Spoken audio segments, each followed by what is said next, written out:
kategori kemampuan membaca, Indonesia hanya meraih skor 371. Ini menempatkan kita di peringkat 74 dunia. Sarana prasarana belajar di Indonesia yang kondisinya memprihatinkan. Kalau Indonesia hingga saat ini menduduki peringkat nomor 6 dari bawah. Ini untuk peringkat penilaian pelajar internasional. Jadinya dengan siswa SMP Negeri 7 Alasa, Kabupaten Nias Utara. Hingga kini mereka masih belajar di ruang kelas yang berlantai tanah dan beratap rumbia.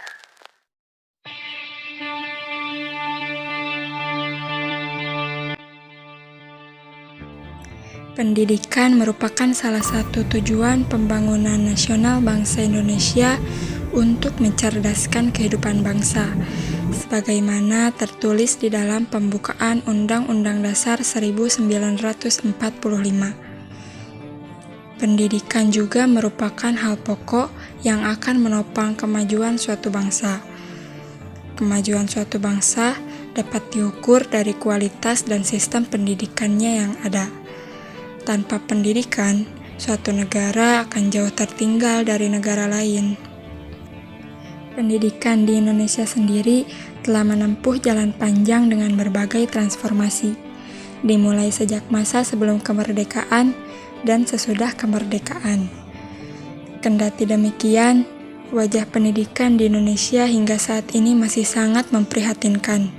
Mulai dari data UNESCO pada tahun 2019, tentang peringkat Indeks Pengembangan Manusia, Indonesia memiliki peringkat ke-111 dari 189 negara.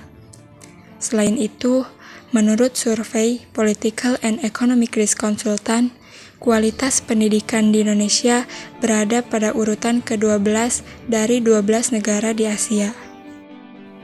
Memang, berbagai problematika pendidikan di Indonesia cukup banyak, dan dalam sejarahnya, kita masih berkutat dengan masalah-masalah yang mendasar. Sinopsisnya, Indonesia hingga saat ini belum bisa menentukan visi, misi, dan juga fokus pendidikannya. Mau diarahkan kemana, apa yang ingin dicapai, semua masih tidak jelas. Hal ini tentu akan berdampak pada kondisi akhir. Kita akan sulit untuk menjodohkan atau link and match antara dunia pendidikan dan dunia industri. Pendidikan harus mendapat perhatian yang serius bagi setiap bangsa. Karena dengan pendidikan akan dapat dilihat maju mundurnya suatu bangsa. Tentu saja, bangsa Indonesia tidak mau hidup terbelakang akibat aspek pendidikan yang tidak mendapat porsi yang cukup dengan teriringnya berbagai kemajuan di bidang lainnya. Pihak sekolah, pemerintah, dan masyarakat harus bahu-membahu dalam upaya mengembangkan bangsa melalui jalur pendidikan. Karena tanpa adanya saling kerjasama, tidak mungkin semua akan tercapai dengan baik. Semoga bangsa ini segera sembuh dari keterpurukan dan pembodohan yang tersistematis.